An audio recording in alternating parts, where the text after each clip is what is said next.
Okay, I'll admit it. We said we're back. Chris and I kissing babies, shaking hands. Shaking babies, kissing. We're not back yet. I suck, is what it comes down to, and I apologize. So, you get a short little episode today, but it's on important topics. Okay?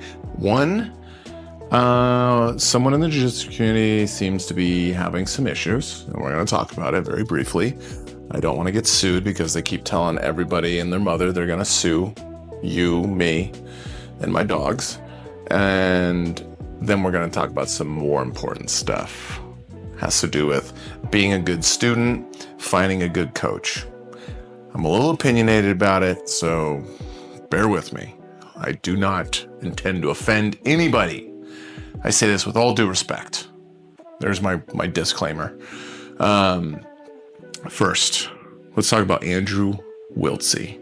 If you guys know, he is from the popular TV series Daisey on Flow Grappling. Phenomenal show, especially in the beginning. Season 1's the best because it is just nasty and it makes you want to train, right? And he was the star pupil. He was the guy that was basically put him on the map for the most part. He was the most successful guy. He was the highest ranked guy. He conveyed everything that gym was with his work ethic and his style. Well, they've had a bit of a falling out, and if you follow him on Instagram, you will see that he's open about his mental health issues, which I believe he's bipolar. He's a manic bipolar, and he's basically having an episode in front of everybody.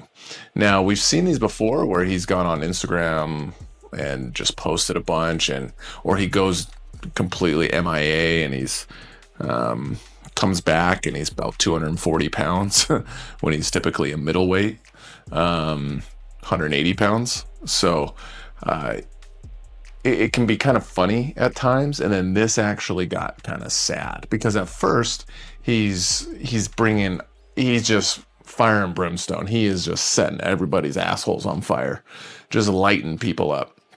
Gordon Ryan, Tom DeBlass, John Danaher, his old coach Heath Pedigo. You know me. I'm in.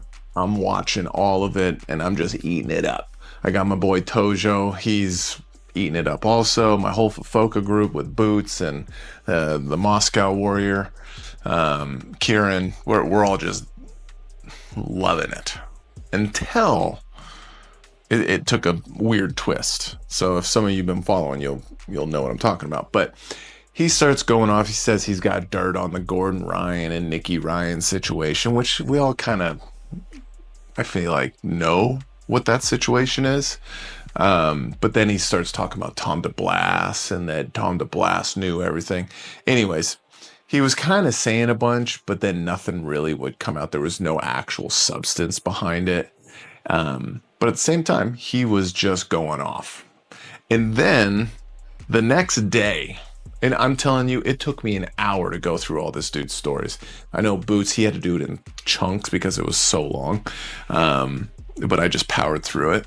And he's going off completely, off the rails, just gonna burn the whole jiu-jitsu community down and all this kind of stuff.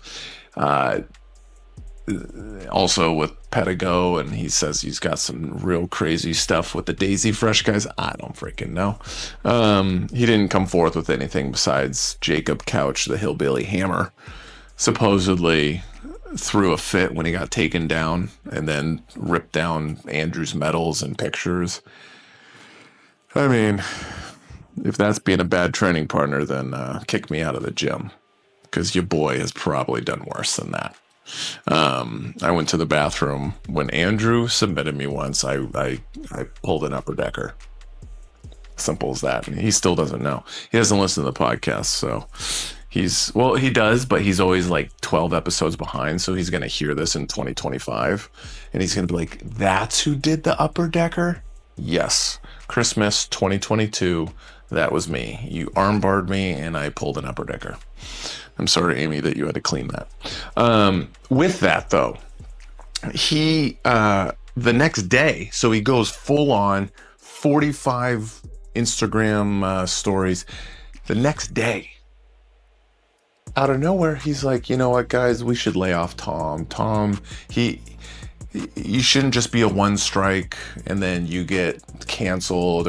He's basically walking back a bunch of stuff. He's calmed down. He's got his new girlfriend. I don't know how long they've been together, but I thought he was with this brown-haired gal that trained at Daisey Fresh, and then she's gone. Now there's this blonde gal that he's with and living with.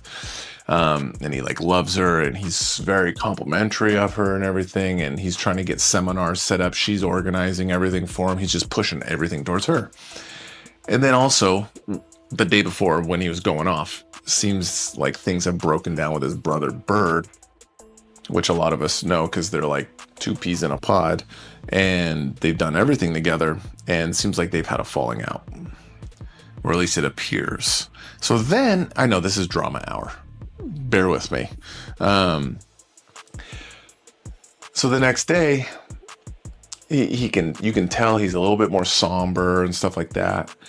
He talked to his dad about some engineering stuff. Also, he loves to tell you how smart he is. He will tell you he's smarter than you and everybody else in the world, which should always be a red flag when someone has to tell you how smart they are. But, and he's pushing everything to his girl. And then the next day, he basically starts teaching people about engineering and like black holes. I powered through probably an hour and a half of Instagram stories of this guy talking about black holes, gravity, the brain stem, everything. God, lack thereof God. Now he believes in God, not like religion. He's very angry at religion. He's basically like a jiu-jitsu version of Sam Harris. And like he like loves Sam Harris. So I don't know. Pretty interesting though. Or at least for me. But it's like my Real Housewives, so it is what it is. It's completely brainless shit. So things seem like they've calmed down. Until the next day, which I believe was this morning or last night. I can't remember. He goes off once again. Now, his first story starts with, I forgot his girl's name, but his girlfriend and his brother are trying to steal from him and steal all of his money and check him into a mental institution. Oh yeah, also another thing, that girl that I thought he was with, supposedly his brother and her were hooking up. I don't know. But now it seems like he thinks that they're going to hook up, his new girlfriend and his brother. I don't know. And he starts screaming at them.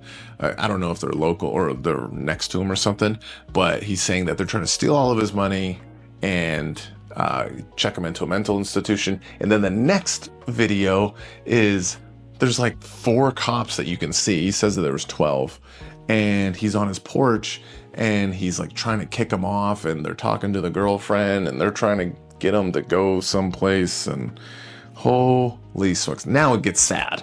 Now you're just like, oh my gosh, this guy's like tortured. He's like a tortured soul. You know what I mean? And then he starts screaming at the cops. And then you go to another video. It seems like the cops are maybe gone. Everyone's gone. And he's talking about how he's going to just sit on his porch, F everybody, the BJJ community. He hates everybody in the BJJ community. Doesn't want anyone to follow him. Doesn't want anything to do with anybody. He doesn't like people in general. If anyone comes on his property, he's going to shoot him and kill him. It just, holy smokes. Just a crazy scenario. And he goes off like that for a while. But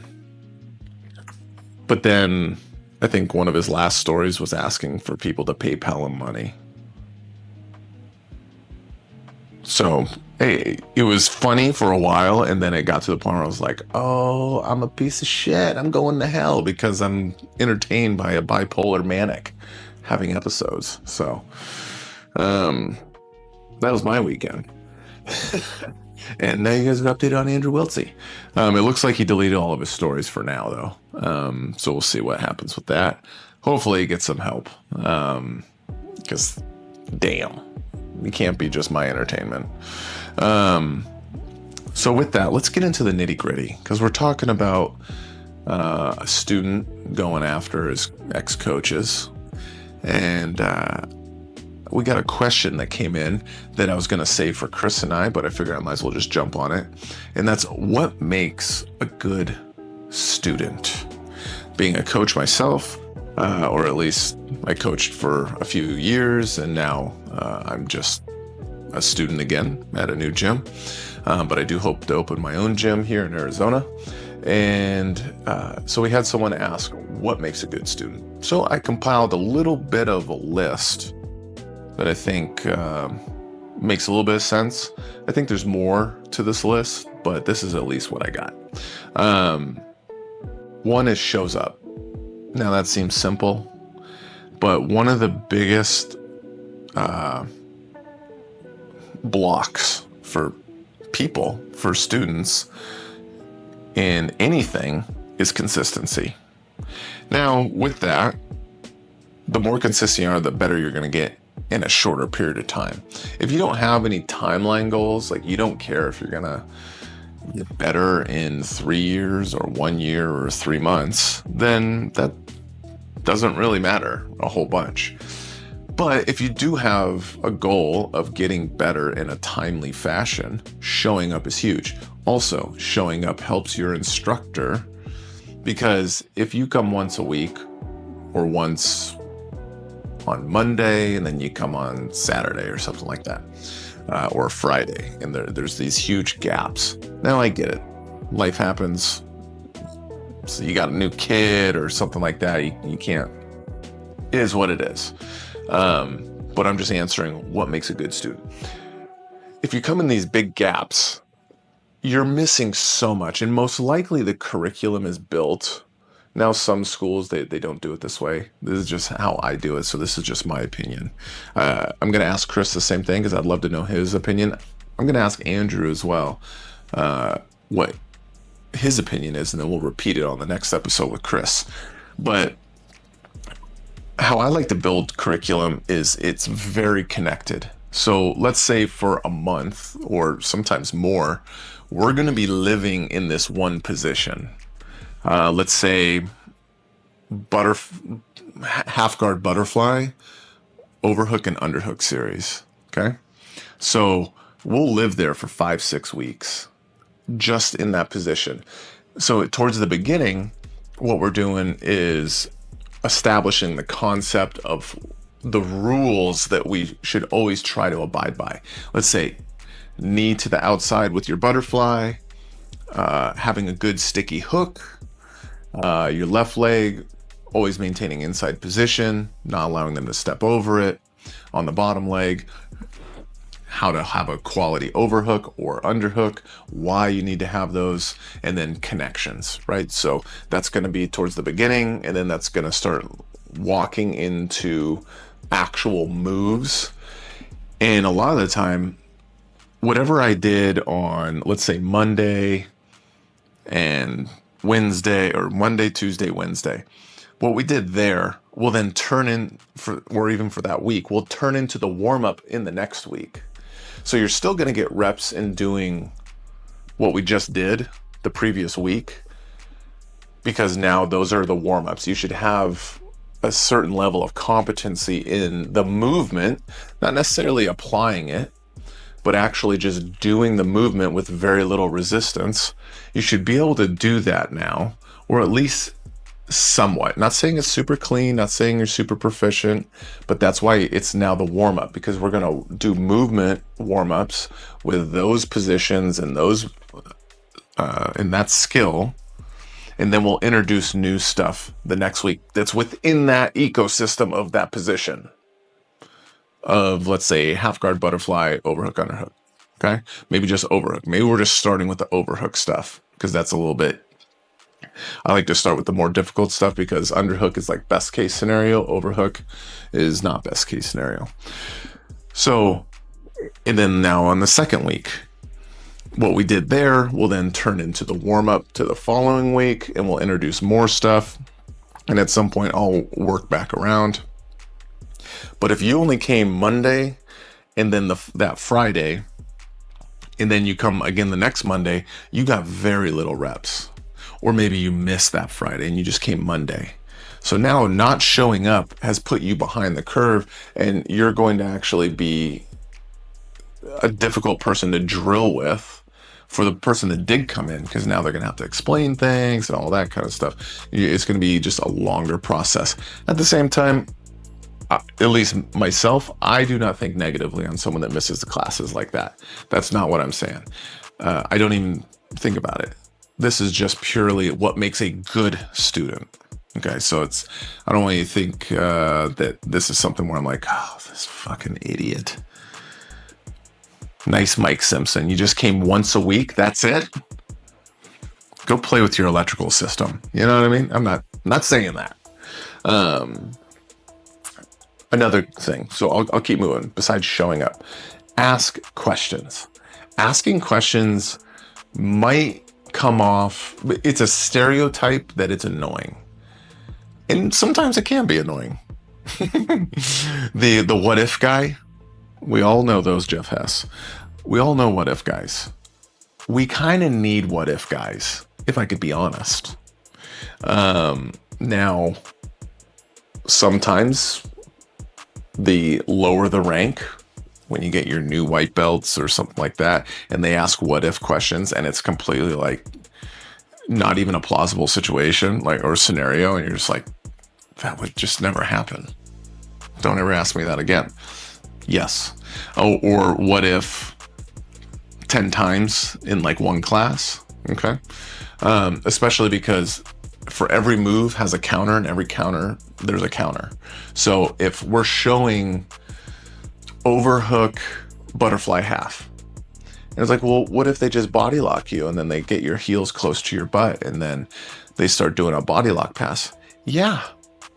There's a counter to this move. That's why we are trying to put in the concept in the very beginning, with having a good strong hook with the knee to the outside of the rib and not allowing this heel to get compressed to your butt. Right? So show up.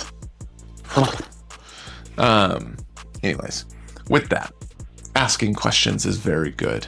I absolutely love when people ask questions, because a lot of the time that shows in my explanation of the move, I'm lacking something. I need to probably inject whatever the question is into my explanation for the first go around, or I need to double down on my explanation in that moment. Another thing with asking questions, I think it's actually good to challenge your coach's thoughts. Now, I don't recommend being a jerk off about it or being condescending or something like that.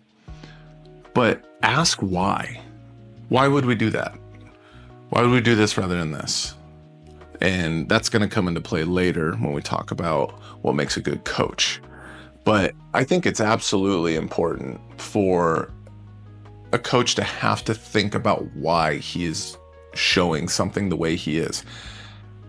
There is, in almost every move, there's multiple ways to do it.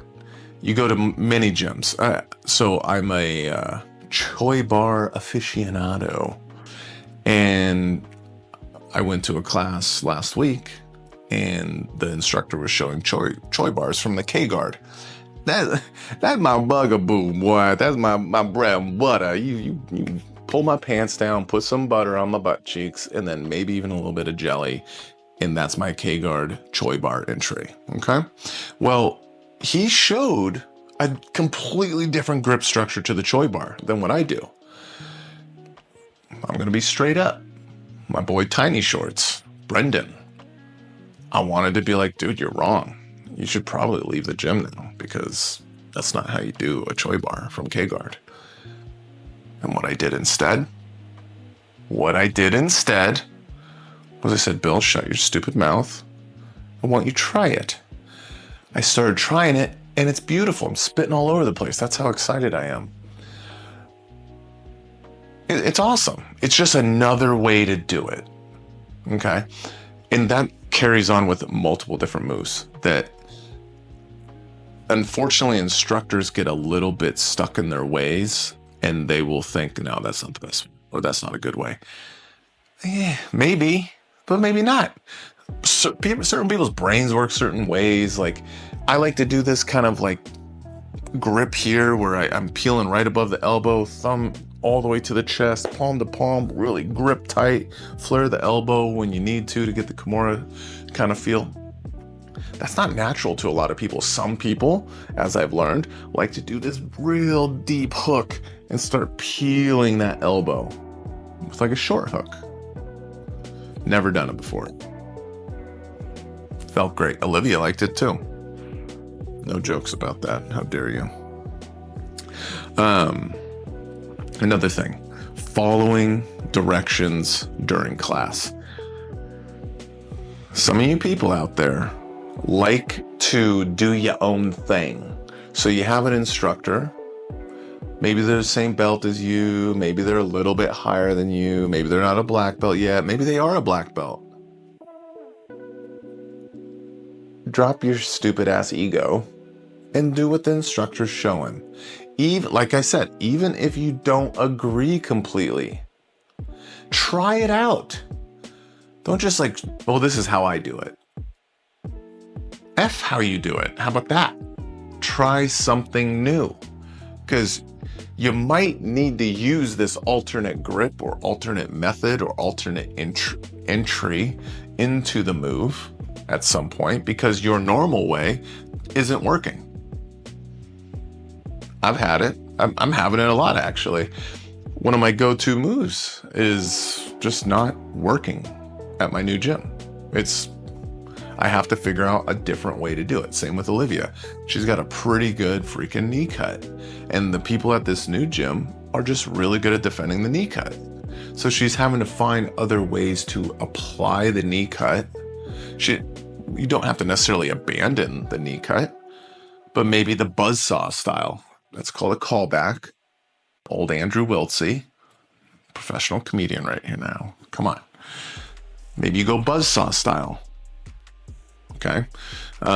Maybe you go low pressure style. Maybe you got to drop the knee right after the hip instead of doing the slide into home kind of thing, multiple ways to do it. So if you're in class and the instructor's showing something and you're kind of going off doing your own thing, you're being an asshole. You're not trying to be, I bet. Hopefully you're not. But it's kind of an asshole thing to do. Especially it comes off even more of a jerk if the person is the same rank as you, or maybe they're not a black belt yet. It comes off as like super disrespectful, really. So tighten your shit up and don't do that. I got my little notes here. Ask the coach what they should work on. This is a big one. This one is crucial. If you want to get better, ask your coach what to work on. Once again, this will come into play when we talk about good coaches, because a good coach, just keep listening. We'll get there. But ask them, hey, what should I be doing better? What should I work on? What do you think I could improve on? Don't always ask right after a roll. It is good after a roll to be like, so what should I do better? Don't expect something groundbreaking, though. In those moments, expect some, like what I like to do, I like to give one small detail. You're not breaking grips. I armbarred you 3 times because you're extending your arms away when you're framing or something like that. Okay. Don't expect, like, if they give you something, don't be like, okay, what else? Because that wasn't enough for you. Try working on breaking grips. If they told you you're letting me grip you and you're not breaking grips, start breaking grips. Immediately you're going to be better. Or if you're not making grips, or, I'm just using that as an example, where your hands are always empty and they're just passing and all you're doing is framing. You're not actually framing and then working into a grip structure to then be offensive. You're just being purely defensive, right? You're giving your back or something like that.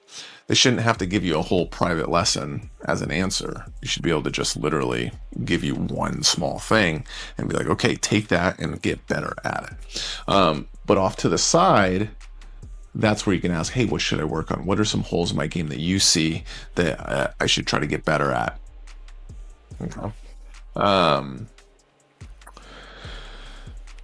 Okay, so this one is interesting. Depending on the person, take notes, study outside the gym. I don't take notes. It's just not how my brain works.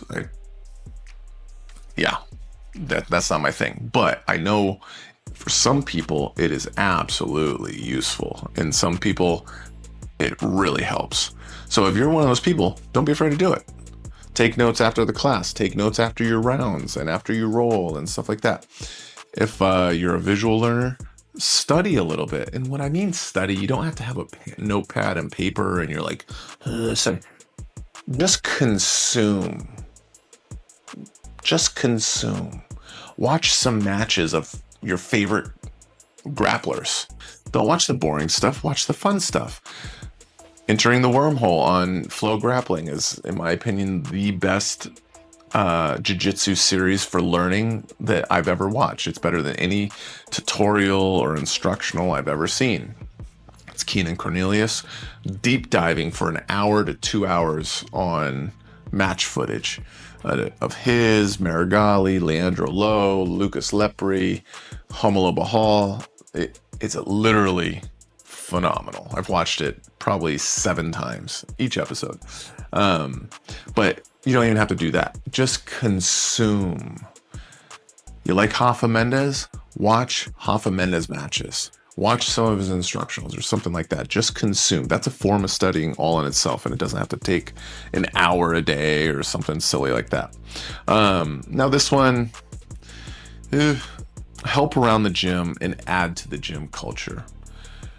Helping around the gym, you are a customer, so don't feel obligated to help around the gym. At the same time, it is very nice when students spray the freaking mats or mop them or something like it. I can't tell you how appreciative that is. After coaching and then rolling, my brain is a little bit fried. Now, sometimes cleaning is actually like kind of like your zen moment, and like just mopping, you feel like you're an old Japanese dude with the Fu Manchu and the nice kimono, and you just feel like an absolute samurai as you're just painting in the sand. You know what I'm saying? I get it. But it's pretty nice when a student wants to help out, and just do some stuff, help clean or whatever, pick up water bottles. Adding to the gym culture. Put yourself in there. Put yourself out there. Greet new people. I don't care if you're a white belt. Actually, especially if you're a white belt. You see a new guy, go up to him. Hey man, what's up? I've only been here for a month, actually. If you're a blue belt, a colored belt, or something like that, especially you upper belts, black and brown. I'm not being racist right now. I'm just talking about belts. Purple.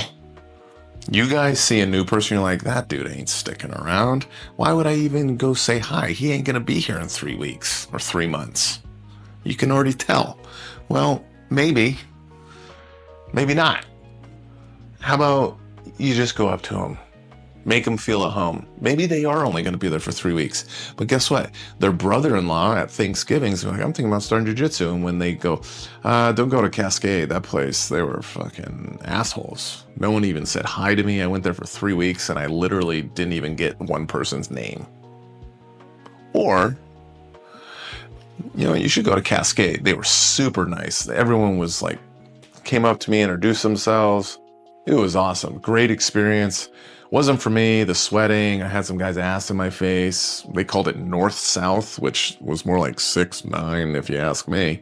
And I just had Oscar Mayer up in and around my nose, and it just wasn't for me. But I think you should go because the people are really nice, and there's a ginger that teaches there.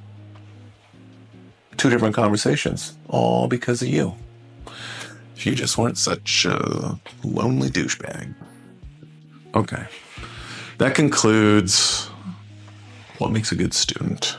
I'm sure there's more. I know there's more. I just thought of that while I was in my bubble bath this morning, so, forgive me if there's not more. Now this, what makes a good coach? Okay. Well, let's see.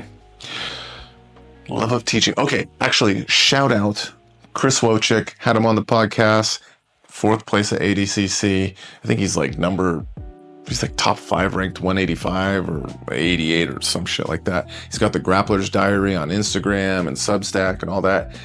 Shout out to him. This was a topic that I saw him actually just post about, so it's kind of a coinky dink. And I agreed with some of his stuff. So some of these, there's a bit of cross there. So I think that's awesome. Go check him out. Love of teaching. This is huge. Now, a good competition record or accolades does not equal a good coach. And I think a lot of us already kind of know that, especially people have been around a little bit. But just because they won worlds, just because they win your local tournaments, just because they got every picture on their Instagram is them holding a medal and they're traveling around, in my opinion, that's almost like a red flag. Because if you're traveling around to all the IBJJF Opens and all that kind of stuff, when are you teaching? Who's teaching at your school? Who's maintaining the culture? Because you're back every couple days or a couple days every week or something like that. It's just, to me, it's more of a red flag. If someone's in the heart of their competition, career, even if you're a master's, like there's a lot of master's competitors that are still traveling to compete like they're pros. For example, not throwing shade, but there's an Autos gym in the Northwest where it's promoted as this world champion, ADCC champion is the lead instructor. That dude is never there. I'm not saying never, but you get one snapshot on the website and Instagram, and the realization is not, that doesn't mean that it's a bad school, doesn't mean they have bad instructors or culture or anything like that. It's just, this doesn't equal that. Love of teaching, though, is absolutely huge, and you get a vibe for it immediately, in my opinion. If you go in and you get this, like, I'm better than you vibe, or my personal favorite that I hate is the stoic, no personality guy. They just give you nothing. Okay, you want to join? Yeah. You want to try a class out? Yeah, trial gi there. Yeah. Just deadpan. Gosh. Now I get it. I'm a goofy nerd, whatever you want to call me. But that's stoic bullshit. And I'm a fan of the stoic thing. My best friend, one of my very best friends in the world is like all about the stoicism stuff. And I like it. I agree with a lot of it. But in that scenario, where's your customer service? Show me that you enjoy being here. Because if you're this like dead pillow, looks like a war bandage. I'm not saying that mine look like that. Mine are pristine. The pillow cover on, but once you take the pillow cover, how does that happen? Your pillow cover looks fine. You take the pillow cover off, and your pillow looks like a dog soiled it multiple times. I don't understand it. Anybody else got that issue? Am I being a little TMI, a little too much? Olivia's gonna kill me for saying that. Not her pillow. Her pillow is crisp white, and she doesn't even use pillowcases. Think about that. But yeah, that whole stoic, just kind of deadpan, like super serious macho shit. Drop it, dude. Let me speak briefly about when I was talking about showing up and learning technique. I dropped into a gym called Methods in Las Vegas under Rene Lopez. The dude is phenomenal. If you're ever in Las Vegas, I recommend going to his gym. Teaches very advanced techniques, trains with Mikey Musumeci and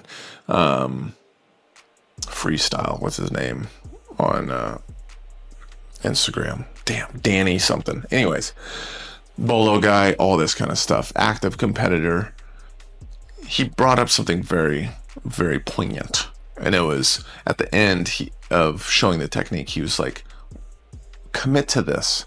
3 months to where you can do the move, not even saying proficiently against an active person, but give yourself 3 months to learn the move, 6 months to apply it. Very wise, very, very wise. Give yourself time. Anyways, can your coach take criticism and not get butthurt when you ask questions? Remember, we talked about the asking questions thing. Huge. If you ask questions and I get making jokes and stuff like that, but if they get butthurt that you ask a question or you challenge them and you ask why, now once again, be respectful. Don't be a total jerk, right? But ask why. Why would we do it this way and not this way? Have you ever tried doing it this way? What's the benefit to doing it this way rather than this way? You can word things a certain way so you're not coming off as like literally challenging their knowledge and authority. And I think that could be that's a telling sign if they respond poorly in that situation. I said probably don't be a jerk to them if they don't like. Oh yeah, if you don't like their warm-ups or you don't agree with like the class structure, don't be afraid to ask why you're doing it this way. Hey, have you ever thought about stretching in this fashion or not doing just line drills for warm-ups? And I would tread a little carefully because some people are not going to like that. Don't say, hey, the guy on YouTube said that I should challenge you on this. But I don't think it's bad to ask why, especially if you're an advanced player already. And with being an advanced player, you kind of, hopefully they, let's say you switch gyms and you used to do warm-ups a certain way or you used to have a certain class structure. I don't think it's out of line to ask. If someone gets butthurt that you just even ask that question, to me that there's some ego there and there's some lack of perspective of themselves, and that there might be better ways to do things, especially in the jiu-jitsu world, because warm-ups in the jiu-jitsu world are so bad. They are so bad. Ugh. Yeah, I'll leave it at that. Medals mean something. So as I'm talking, you go to a gym, check out the Instagram, check out the website, go into the gym, and you see all these medals, all these accolades. Medals mean something, but not much. Medals mean, and this is a throwback to my Josh Saunders thing where I got lit up on that, but you want to have an applicable skill, and that should be tangible. What I mean is, being a good competitor doesn't make you a good coach. We know that, but you want your coach to have a tangible skill level when it comes to application of moves. Now, with that, let's keep age in mind and have some perspective. There's a interesting viral reel or short or something like that with, I believe his name's Sean Applegate. He's a 10th Planet guy in like Decatur or Atlanta or something like that. He's talking about only in jiu-jitsu do we look at a 22-year-old athlete blue belt or purple belt submitting a 35-year-old black belt and say, holy smokes, did you see that? He submitted a black belt. In any sport, and this is pretty true, in any sport, if we saw this fresh out of college athlete that only has a couple years in whatever he's doing, but he's a freaking, young athlete going against an old man, doesn't matter if he's black belt, but he's been in for a while, whether it's college football, baseball, whatever. You're not going to be surprised when he outruns them or beats them in something. Obviously, there's veterans in every sport that still maintain their athletic ability. And we're not talking about necessarily at the top of the food chain, although, as we saw with Pixley and Marigali, Marigali, obviously, he's top of the food chain in his sport. But it shouldn't be so surprising when we have a guy at Cascade named Alan that he's fresh out of college wrestling. He's a physical beast, he's a specimen. And when he comes in and beats the crap out of me, that shouldn't be like all that big of a surprise. It should be pretty like, yeah, that's life. 40-plus-year-old guy, stud athlete. Things are gonna even out. With that though, you want to have some tangible skill. You don't want to have, we're taking away your really old instructors that are 60 plus. And even, some of them can be savages, but we're taking them out of the equation here. There should be a tangible skill on the mats that they can apply the stuff that they are talking about. Okay. Now, maybe one of the most important things, in my opinion, can they communicate well? One of the most important pieces, can they convey concept, movement, and methods clearly for multiple learning styles? This, to be truly a good coach, there are plenty of coaches, there's plenty of jiu-jitsu gyms. When I search jiu-jitsu near me, literally 50 gyms pop up within a probably 45-mile radius, 50-mile radius. It is insane how many gyms are down here. I've been not to even half of them, but I've dropped into a lot of gyms. And at a lot of gyms, you get literally, they show the move 2 or 3 times. They vaguely ask, okay, any questions? Okay, 1, 2, 3. They show the move 3 times. Look, does that make sense? Any questions? Okay, let's go and do it. That is the most piss poor shit way to teach anything, let alone jiu-jitsu. The reason I say let alone jiu-jitsu is because jiu-jitsu is a mental, like you're learning something mentally, but you're also learning something physically and having to move your body. You're not just doing math problems. There's also the physical element. So showing something 2 or 3 times with vague details, like your instructor is mailing it in, maybe not even intentionally. Teaching is a skill. We all have been to a class where we're like, I like it when that guy teaches, not as much as a fan when that guy teaches, don't mind when they teach. It is an absolute skill. And how can they convey to multiple different personality types? Do they even try? Because sometimes you have such a wide range of people in a class. Let's say you have 35 people in a class, if not more, right? This guy's going to learn this way, they're going to learn this. So you're going to have to, as a coach, convey the move in a timely fashion. But when they walk around, can they change gears depending on who they're talking to? Okay. When I'm talking to Lady at Cascade, I'm going to convey a certain way. When I talk to Bailey and I'm trying to teach him how to do something, I'm going to use crayons and Flintstone vitamins. You know what I'm saying? You got to be able to see your audience and see that Bailey was picking daisies when I was showing to the whole class, because that's just how his mind is. In that big group setting, he's not engaged. But when I walk over, he's locked in with the one-on-one time. Lady is locked in the group session. So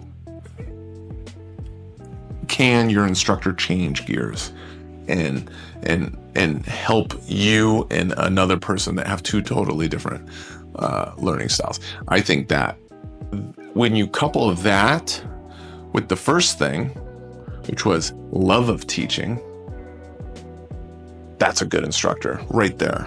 That is a good instructor. Can you feel and tell there's a passion? At the same time, they have great or good communication skills.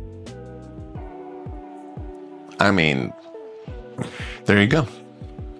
Cascade Jiu-Jitsu, Everett, Washington. Paul Navis, Mesa, Arizona. Alex Martinez, Mesa, Arizona. East Mesa, Arizona. Maybe at some point. Billy Walker's Rodeo and Jiu-Jitsu, Santan Valley, Arizona. I don't know. But this episode was way freaking longer. If you got questions, grapplingwithpodcast@gmail.com. Hit us up on Instagram, DM us questions, YouTube comments, all that good stuff. We'll be with Chris on the next ep. We're going to talk to Andrew as well. If you guys got questions for Chris, medical or something like that, I saw a couple came in, so I'll definitely make sure he answers those. If you got questions for Carrie, I was thinking about maybe starting up a little series with Carrie, a regular series. So if you have anything for her, please reach out. With that, we'll see you on the mats.